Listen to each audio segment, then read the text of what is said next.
Et bonjour les loulous. Aujourd'hui une vidéo un petit peu différente. On va rentrer dans le dur avec un film particulier et difficile, Battle Royale. Ce qui est difficile dans ce film, c'est qu'elle montre une violence commise sur des enfants par des enfants. Alors, les adultes ne sont pas exempts de violence, sur les enfants non plus, mais le plus gros du film va quand même se concentrer sur des enfants qui s'entretuent. Alors, vous pouvez considérer que ce sont des ados, mais des ados, c'est quand même encore des enfants. Alors, déjà, il y a un gros contexte. 1 an et demi avant la sortie du film, il y avait la fusillade de Columbine, qui fera 26 morts et 23 blessés. 2 élèves sont entrés armés dans l'école et ils ont fait un carnage avant de mettre fin à leur jour. Le monde, et plus particulièrement les USA, sont sous le choc. D'autant que ce genre d'incidents vont se multiplier avec les années qui vont suivre. Mais comme toujours dans ce genre de situation, on ne gère pas le problème en profondeur. Et plutôt que d'interdire de vendre des armes plus facilement qu'une paire de baskets, on dira que c'est la faute d'Hollywood et du jeu vidéo Doom parce que l'un des meurtriers y jouait. Bon, après, il y a des tas de gens qui se prennent pour Napoléon, et on va pas brûler les bibliothèques pour autant. Bref. Sentant le spectre de la censure arriver à grands pas, Hollywood prend les devants et décide de revoir toutes ses productions en cours, afin de faire en sorte qu'aucun enfant n'ait une arme entre les mains. Ce qui n'a absolument rien résolu, soyons clairs. Et donc, 1 an et demi plus tard, sort Battle Royale. Alors c'est probablement une coïncidence, puisque c'est un film japonais, donc les tueries de masse en milieu scolaire, y a pas ça chez eux, y a d'autres trucs, on va en parler, mais y a pas ça.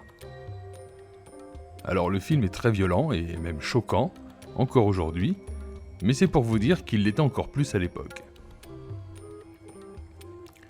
Alors cette fois-ci, je vais pas vous faire la fiche technique, le film étant en lui-même suffisamment dense. Il y a beaucoup à dire et la conclusion risque de vous faire tout drôle et c'est pas du putaclic. Donc rentrons dans le vif du sujet.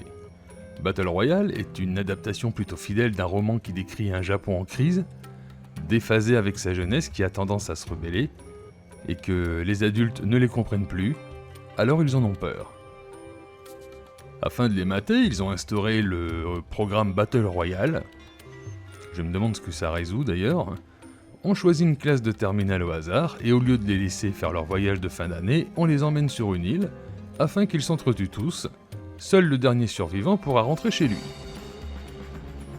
Donc, c'est la classe de Shuya qui a été tirée au sort, et lors du voyage de fin d'année, ils sont drogués dans le bus et transportés sur l'île.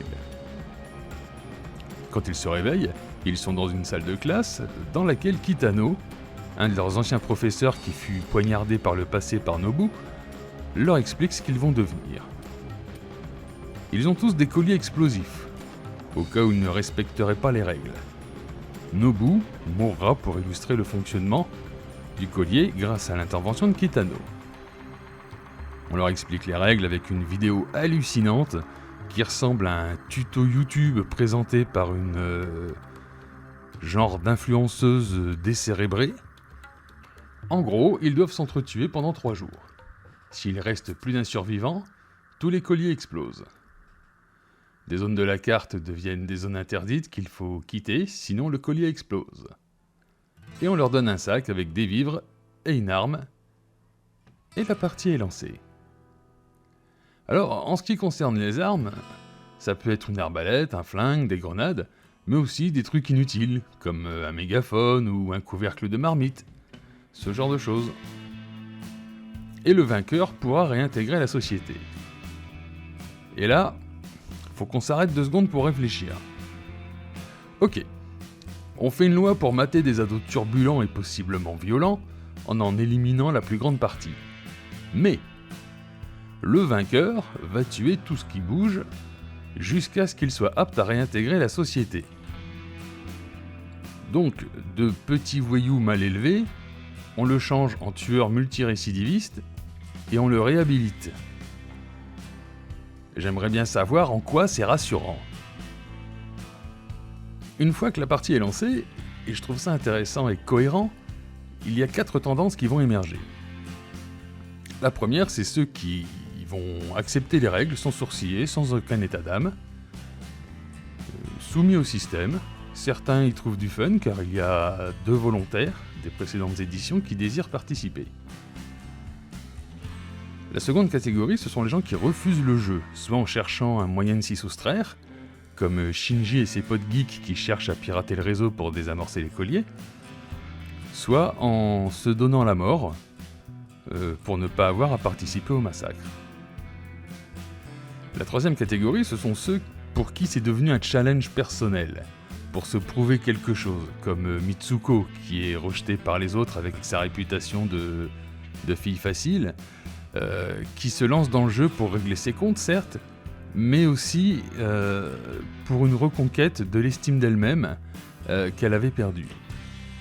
Ça en fait un personnage horrible, prêt à tout, mais touchant également.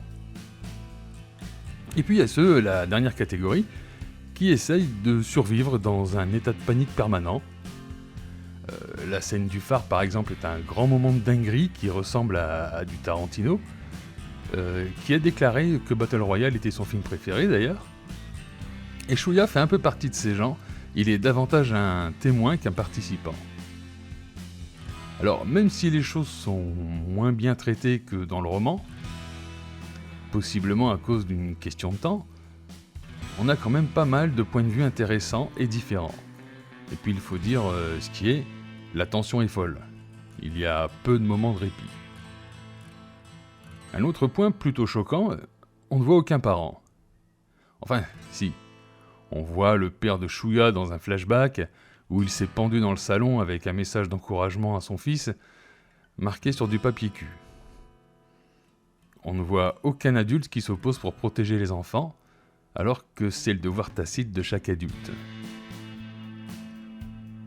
Après, il y a aussi un côté étrange et malsain sur le personnage de Yoriko, la amie de Shuya, pour laquelle Kitano a une fascination un peu dérangeante, allant jusqu'à lui sauver la vie et la peindre rayonnante au milieu des cadavres. Alors, vous, je ne sais pas, mais j'ai trouvé ça glauque, même si on peut me rétorquer que Noriko est l'élève idéal, et qu'elle ne méritait certainement pas de se retrouver là. Mais c'est pas clair, et l'obsession envers Noriko, on sait pas si c'est le prof qui aime l'élève ou l'homme qui ne devrait pas s'intéresser à une mineure. Enfin, je vais pas faire débat là-dessus, mais j'ai trouvé ça un peu trop flou et donc carrément malsain. Beaucoup considèrent que ce film parle du passage à l'âge adulte, mais je serai un peu plus nuancé sur cette question. En plongeant ces jeunes dans une situation extrême, ils se révèlent tels qu'ils sont vraiment, et le vernis de l'éducation et du paraître craque, et ceux qu'on croyait solides ne le sont pas forcément, et ceux qu'on considérait comme faibles peuvent devenir des prédateurs. Bien sûr, on ne peut pas éviter de penser au niveau de compétition extrême auquel les étudiants japonais sont confrontés, et le nombre de jeunes qui craquent sous la pression et mettent fin à leur vie pour éviter la honte de l'échec. Ce qui, pour le coup, est un traitement très japonais qu'on a du mal à comprendre en Occident. Malgré une violence très graphique, le film parle de beaucoup de choses. De rapports intergénérationnels, des apparences, des choses individuelles, de ce qu'on est vraiment derrière le masque que l'on porte pour vivre en société, de la sauvagerie qu'on a en nous, logée tellement profondément qu'on n'a pas conscience de son existence, de la soumission au système, de rébellion, d'abandon et de dépassement de soi. Quand les geeks parviennent à éteindre les colliers, Shuya et Noriko retrouvent Kitano et le tuent. Alors, j'en ai pas trop parlé, mais à chaque apparition de Kitano, c'est une pure dinguerie. Même sa mort est complètement délirante. À la fin, c'est Kawata Shogo, l'un des volontaires, qui remporte officiellement la victoire, mais meurt des suites de ses blessures après avoir aidé Shuya et Moriko. Ces derniers sont toujours en vie, mais ils sont désormais des fugitifs. Rien n'est résolu, le monde continuera à faire d'autres Battle Royale. Alors, est-ce que c'est bien Battle Royale ? C'est un excellent film qui a des choses à dire et qui le fait de manière assez frontale. C'est brutal, c'est sec, c'est nerveux, parfois un peu trop rapide, mais il y a tellement à raconter que ça peut se comprendre. Beaucoup n'y verraient qu'un jeu de massacre, mais ça va tellement plus loin. Malheureusement, la plupart des messages du film ont été éclipsés par sa dimension violente qui raconte toujours quelque chose. Mais nous, qu'est-ce qu'on en a retenu ? Voyons voir. Une île avec des zones qui te forcent à bouger, tout le monde est armé, doit s'entretuer, et il ne peut y avoir qu'un vainqueur. Pom pom pom. Bah y a qu'à en faire un jeu vidéo rigolo. Et c'est ça qu'on en a retenu. Fortnite, PUBG, Apex. Un concept cool pour faire du jeu vidéo. Parce que soyons clairs, quand on dit Battle Royale aujourd'hui, on a complètement oublié le film. On ne pense qu'à faire des danses à la con avec des skins multicolores, ou des apparences de héros issus d'un merchandising intensif. Oubliez les messages du film, sa pertinence, sa critique de la société, son désespoir, tout cela s'est changé en un gag même pas drôle. Alors j'ai rien contre les jeux vidéo, je suis moi-même un gros gamer. Mais franchement, penser que le principe même des jeux Battle Royale sont devenus tout le contraire de ce que les auteurs voulaient faire, me donne un sentiment d'ironie un peu déprimant. Il reste un dernier point que tout le monde a en tête, sans jamais vraiment en parler, mais la comparaison avec Hunger Games, elle est évidente. Si le thème reste le même, le traitement est radicalement différent. Sur Hunger Games, on laisse davantage de la place à la description du monde et son côté dystopique. On met en avant les petites amourettes et le côté spectaculaire. Dans le fastueux et niveau violence, c'est juste incomparable.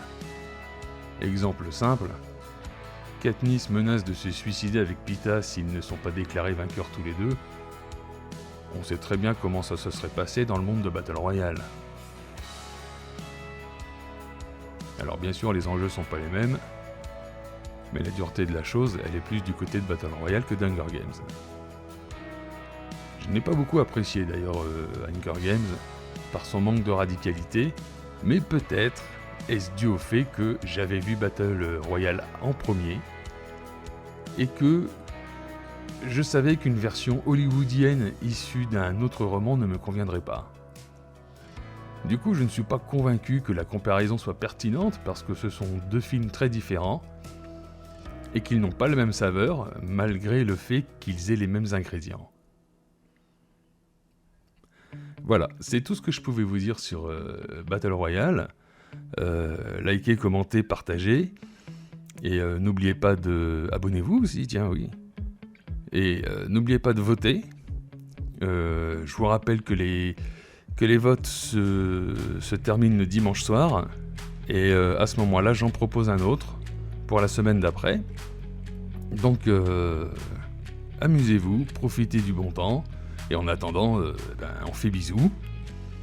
Mais c'est pas un concours, hein. D'accord ? À bientôt.